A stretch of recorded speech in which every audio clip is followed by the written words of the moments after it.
یہ طے ہے کہ یہ کام میرا حق پر ہے تو دنیا کچھ بھی کہتے رہے, کچھ بھی کہتی رہے, اس کے اوپر اثر نہیں پڑتا. ایسی ایسی باتیں کر کے جاتے تھے. اور بعض اوقات تو یہ بھی ہوتا تھا کہ حضرت نوح, کئی دفعہ ایسا ہوا کہ حضرت نوح نے کشتی بنائی, یعنی ایک حصہ مکمل کیا, رات کو اپنے گھر جاتے تھے, دوسرے دن آتے تھے تختے علیحدہ ہوئے توڑ کے. بلکہ شاید اتنی دفعہ ایسا ہوا کہ حضرت نوح نے پھر اللہ سے پوچھا کہ یا اللہ, یہ تو مجھے بنانے ہی نہیں دے رہے, دل آزاری اپنی جگہ, چپتے ہوئے جملے اور توہین اپنی جگہ, لیکن یہ تو میرے کام میں رکاوٹ ڈال رہے ہیں, مجھے بنانے نہیں دے رہے. تو پروردگار عالم نے ایک جانور, کلب, ایک جانور معین کیا جو حفاظت کرے. عزیزان گرامی, کبھی بھی کسی چیز کے ایک پہلو کو دیکھ کر اس کے تمام مثبت پہلوؤں کو نظر انداز نہیں کرنا چاہیے. اگر کسی شخص کے اندر ایک کمی کوتاہی ہے تو اس کی 50 خوبیوں کو نظر انداز نہیں کرنا چاہیے. بلکہ میں تو یہ کہتا ہوں کہ اگر 50 خامیاں ہیں اور ایک خوبی ہے تو ہمیں دید مثبت رکھنی چاہیے, منفی نہیں رکھنی چاہیے. کتا نجس ضرور ہوگا مگر وفادار بھی تو ہے, محافظ بھی تو ہے. جو کام اسے دے دیا جاتا ہے, جس پر اسے مامور کر دیا جاتا ہے, اس کی حفاظت بھی تو کرتا ہے. لہذا فقہی اعتبار سے ہرگز یہ میرا مطلب نہیں ہے کہ اس تقریر کے بعد کوئی تیار ہو جائے کہ اب مجھے گھر میں ہی جانور رکھنا ہے, مجھے بہت سا انالیس کر کے مکمل کرنی ہے بات. تو شرعی طور پر بھی عزیزان گرامی جو یہ جانور ہے, یہ نجس العین جانور, اس کے بارے میں فرق ڈالا گیا ہے. کچھ جانور ہیں جو اہلی ہیں, کچھ جانور ہیں جو حرس کہلاتے ہیں, حرس, محافظ. ہر یہ جانور محافظ ہے. کچھ جانور ہیں جو محافظ انہی میں کچھ ایسی قسم ہیں جو محافظ. بہرحال کیا کریں اس زمانے کا کہ جہاں انسان سے اعتماد اٹھ جائے, پھر جانوروں ہی کو محافظ بنایا جائے گا. ایک سلوات بھیج دیں ذرا محمد و آل محمد پر.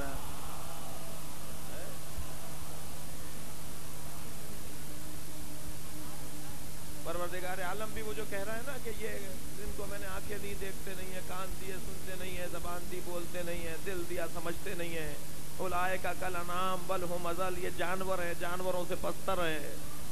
کہ اللہ نے بل ہم اضل کیوں کہا کہ جانوروں سے پستر ہیں؟ وہ اس وجہ سے کہا کہ جانوروں میں کچھ ہیں جو وفادار بھی ہیں اور محافظ بھی ہیں. یہ انسان جب گرنے پر آتا ہے تو جانور سے بھی پست ہو جاتا ہے. جب اس کا انحطاط ہوتا ہے, جب اس کا زوال ہوتا ہے, جب یہ جانور ہوتا ہے تو یہ جانوروں سے بھی پستر ہو جاتا ہے. تو کہا یا اللہ کیا کیا جائے؟ پروردگار عالم نے ایک جانور کو معین کیا, تمہاری حفاظت کرے, تمہاری کشتی کی حفاظت کرے. کشتی کی حفاظت میں کبھی کبھی سوچتا ہوں قرآن مجید میں ان دو دفعہ, ان دو مرحلوں میں اس جانور کا تذکرہ ہے. ایک حضرت نوح, حضرات اصحاب کہف کے ساتھ قطمیر کا وہ کتا جہاد چلتا تھا, پہاڑ کے دہانے پر, غار کے دہانے پر بیٹھا رہتا تھا, محافظت کرتا تھا, گلے کی حفاظت کرتا تھا. ان دو جانوروں کا تذکرہ قرآن مجید کے اندر ہے. دونوں نبیوں کے ساتھ, بہرحال وہ بھی نبی نہیں ضرور لیکن اللہ کے نبی ضرور, ان کے ساتھ تذکرہ ہے. میں کبھی کبھی سوچتا ہوں کہ اگر قرآن مجید کسی باوفا نجس العین جانور کا تذکرہ کرے تو مسلمان اسے تسلیم کرنے کو تیار ہے. سمجھ ہے نا. لیکن اگر ہم یہ کہیں کہ کوئی گھوڑا ہے جو باوفا تھا تو کہتے ہیں بھائی یہ گھوڑا پرست قوم ہے. اصل مسئلہ تو اس جانور کی وفاداری کا ہے نا. اگر ایک نجس العین جانور باوفا ہو تو قرآن اسے اپنے اندر جگہ دے دیتا ہے. اگر ایک باوفا گھوڑا نبی کے نواسے سے وفاداری کرے اور اس کا احترام کیا جائے, اسے اچھے انداز سے یاد کیا جائے تو یہ قابل مذمت کیسے ہوگا؟ اب حضرت نوح نے کشتی بنائی. کشتی بنانے کے بعد جب کشتی تیار ہو گئی, لوگ مذاق پھر بھی بنا رہے ہیں اور حضرت نوح کی نبوت کا انکار ہو رہا ہے, کوئی ساتھ دینے کو تیار نہیں ہے, تنہا ہے. حضرت نوح کی تنہائی اور امام حسین کی تنہائی میں بڑی مماثلت